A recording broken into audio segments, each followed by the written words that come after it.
Hey kiddos, good morning.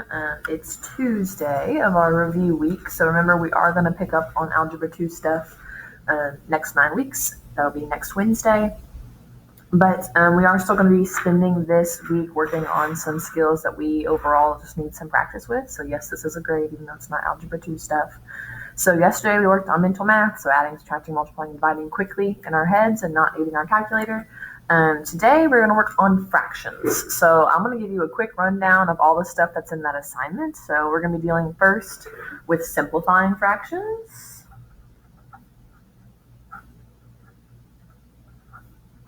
So remember, I am going to have you turn in your work for this assignment.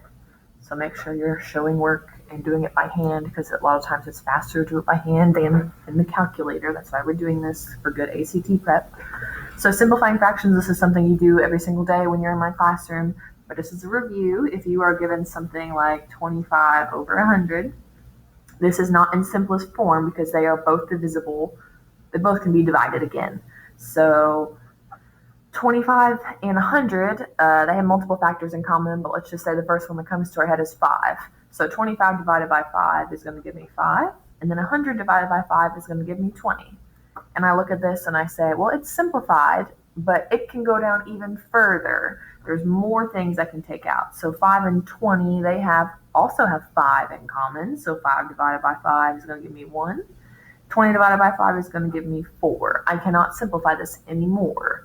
So 25 over 100 simplifies down to 1/4. Or if you recognize this, you could automatically divide by 25 and you could get to the 1/4.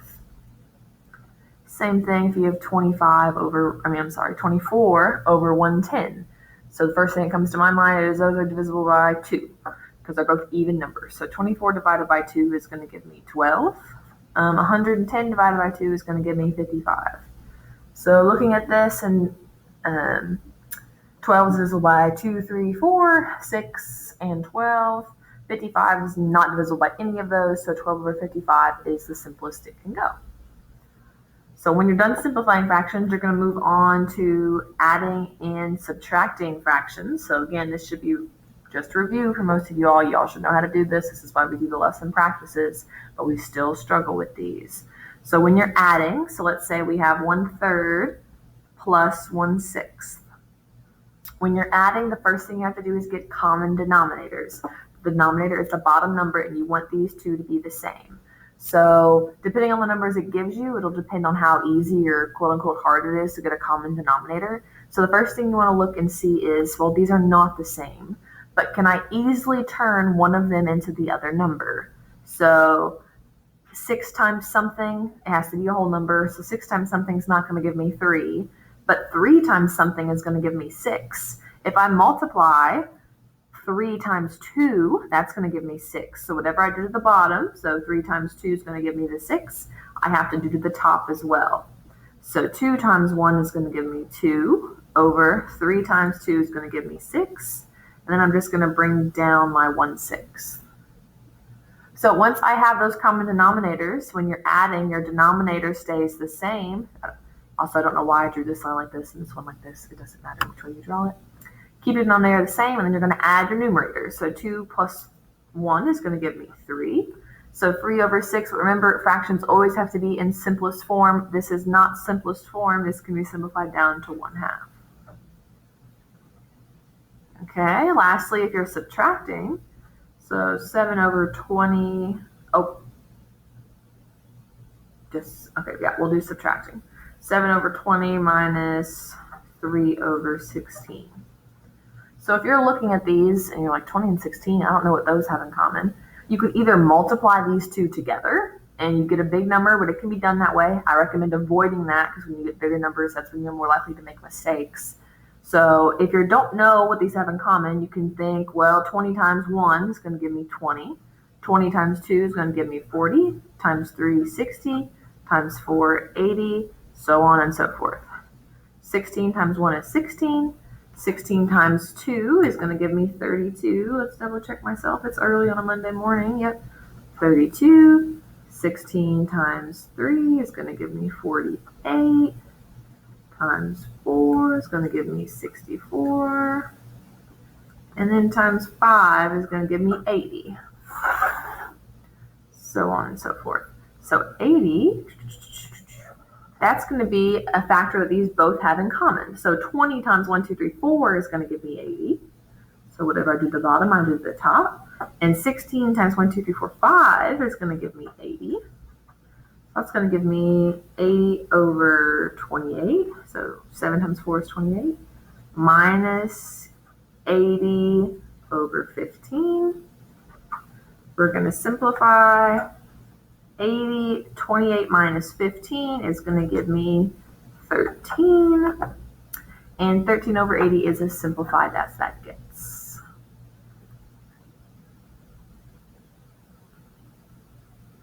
Okay, so once you get done with adding and subtracting, you're going to move on to multiplying and dividing. So we're a little bit better at multiplying and dividing than we are subtracting and addition. So when you're multiplying, if you have 5/8 times 2/3. Whenever you're multiplying, you're just multiplying straight across. So 5 times 2 is going to give me 10. 8 times 3 is going to give me 24. And then you always have to remember to simplify. So these can both be divided by 2, 5 over 12. So multiplication is super easy. Multiply the denominators, multiply the numerators. Bada bing, bada boom, you're done. And then when you move on to dividing, it's almost as simple. There's just one extra step. So 4/5 divided by 4/3. Whenever you see a division sign with fractions, you're going to want to keep, change, flip, KCF. I'm sure that looks familiar. You're going to want to keep your first term, so 4/5, change your division to multiplication, and then flip your last fraction. So 4 over 3 becomes 3 over 4. And that's going to lead to 4 times 3 is 12.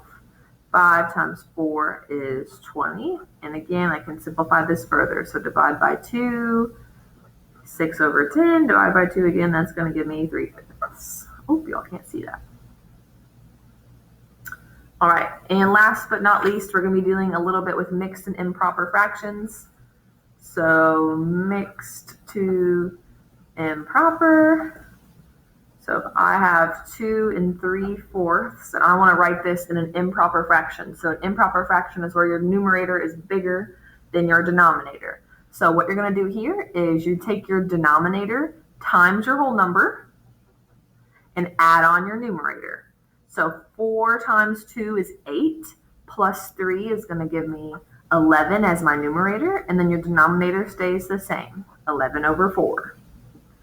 Let's do another example of that. If we have 3 4/7, you're going to do the same process. You're going to multiply denominator by whole number plus your numerator.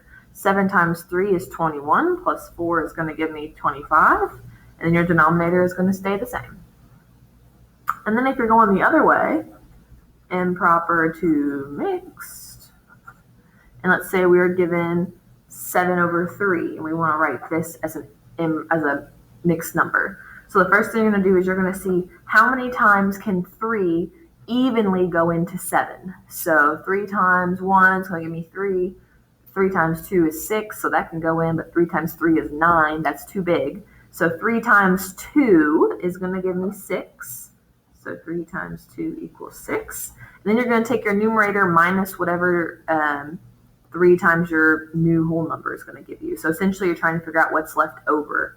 So 7 minus 6 is going to give me 1. So 1 becomes your new numerator of your little fraction, and then your denominator stays the same. And if you wanted to check and see if you did this right, you could also check and see if this turns back into this. So 3 times 2 plus 1 is going to give me 7 over 3. One more example of that, if we have 31 over 7, 7 can go in. Well, 7 times 5 is 35. That's too big. So that means 4 must be what it is. So 7 times 4 is going to give me 28. So 31 minus 28, that's going to give me 3. So 3 is my numerator, and then 7 is going to stay the same as my denominator. So that was a very quick rundown of a lot of the basic operations you need to be able to do with fractions. So you can call it Fraction Bootcamp if you'd like. I'm not going to make this video required because it is review, and some of you might already know how to do it, but I do encourage you to watch it in length I probably should have said that in the beginning, but that would have deterred you from watching it in general.